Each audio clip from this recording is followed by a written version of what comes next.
Time Walk with me. Hey everybody, welcome back to Time Walk with me. Today's deck is a variation of one of the first commander decks I ever built. I made this one based largely on suggestions from EDH Rec. It's the first deck that I've done on this channel that I didn't actually build from cards in my collection, though I do have many of these cards. The commander is Niambi, Faithful Healer. She is a blue and white 2/2 human cleric for 3 mana. When she enters the battlefield, you get to search your library and or graveyard for Teferi Timebender, reveal it, and put it into your hand. So Niambi's purpose as the commander of this deck is to go get her dad. This video has the best sponsor ever. Simply not being Raid Shadow Legends goes a long way toward that, but it's also the fact that it is a great fantasy novel about an immortal who wants to die and take all the gods down with him. For the crime of granting one man immortality, all the gods must die. Emerson McLeod and the Curse of Godhood. Available on Kindle and Kindle Unlimited. Link in the description. Teferi Timebender. This guy is a Planeswalker that costs 6 mana and enters the battlefield with 5 loyalty counters. His top ability gives him 2 loyalty counters, so that's pretty cool, especially if you have a Soul Ring, Sisay's Ring, or Golem's Eye out. His -3 ability is pretty cool, giving you 2 life and drawing you 2 cards, and his ultimate gives you an extra turn for just 9 loyalty, which you can use 3 turns after you cast him, assuming your opponents didn't attack him to prevent that from happening. Proliferate. This deck has quite a few Planeswalkers in it, so I added a bunch of Proliferate cards to add extra loyalty counters to them. We got Contentious Plan, Deep Glow Skate, Flux Channeler, Grateful Apparition, Guild Pact Informant, Lazil,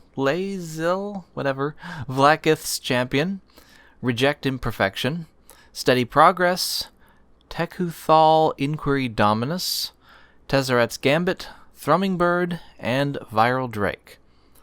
Planeswalkers and Planeswalker support. Call the Gatewatch, Jeru with Eyes Open, Elspeth Sun's Champion, Ignite the Beacon, Narset Parter of Veils, Nico Aris, Oath of Teferi, Teferi Master of Time, Teferi's Talent, Teferi Temporal Archmage, Teferi Temporal Pilgrim, Teferi Who Slows the Sun, and the Wanderer. Pillow Fort. Because Planeswalkers are so easily killed and so often targeted, I put in some stuff to make it more expensive to attack them and me. Archon of Absolution, Baird Stewant of Argive, Ghostly Prison, Isperia Supreme Judge, and Propaganda. Mana. Because casting spells and using abilities often cost mana, here are some cards that give me mana faster.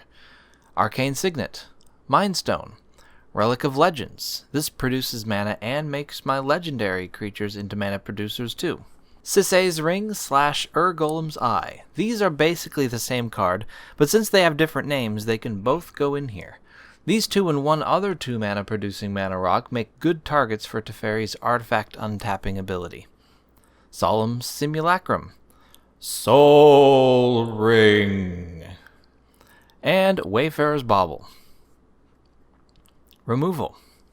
Everyone tells me that removal wins games, and I agree. Disenchant, Generous Gift, Ovenize. This doesn't exactly remove a creature, but it allows Niambi to block and kill whatever your opponents might send your way, as long as it doesn't have Hexproof, Shroud, Regenerate, Persist, Undying, Unblockable, Shadow, Flying Menace, or Indestructible.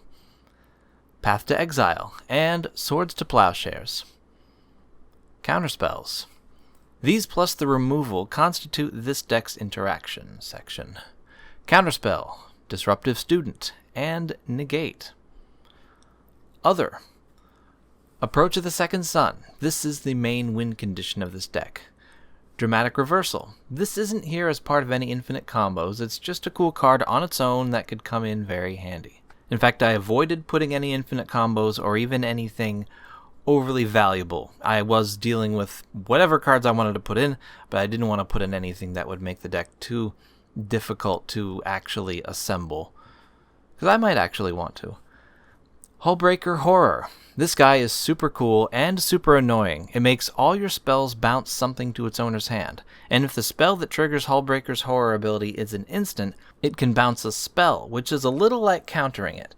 The spell's effect won't resolve, and the card will go back to its owner's hand. This is here mostly to bounce Niambi so she can bring Teferi back from the dead. Joyra's Familiar. This makes mana rocks, legendary creatures, and planeswalkers cheaper to cast. Luxior, Giada's Gift, whatever. This can turn a planeswalker into a creature that can still use its planeswalker abilities. Prologue to Phyresis. This could potentially win you the game if you draw it before you draw Approach of the Second Sun. Once you use it, you can proliferate to give your opponents more poison counters until they're all dead.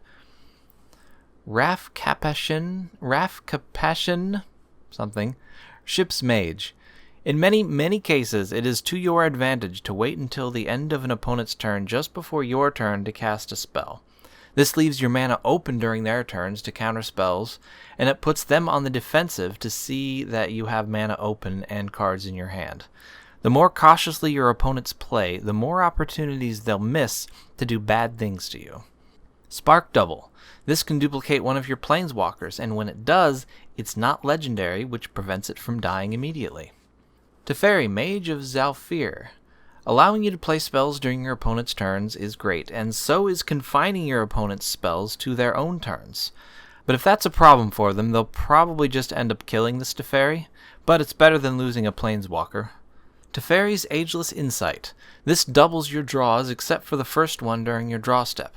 That means that any draw during an opponent's turn will be doubled, including the first one during that turn, since it isn't your draw step. Teferi's Time Twist. Blinking Niambi could come in handy if her planeswalking companion dies. And lands. We got Islands and Plains, we got Mistgate/Hengegate Pathway. Karn's Bastion, a land that proliferates, is a wonderful thing. Lotus Field, Mystic Sanctuary, and Reliquary Tower. So there we go, that is my Niambi Faithful Healer deck. Tell me what you think. Hopefully it didn't end up too expensive, and I will catch you next time.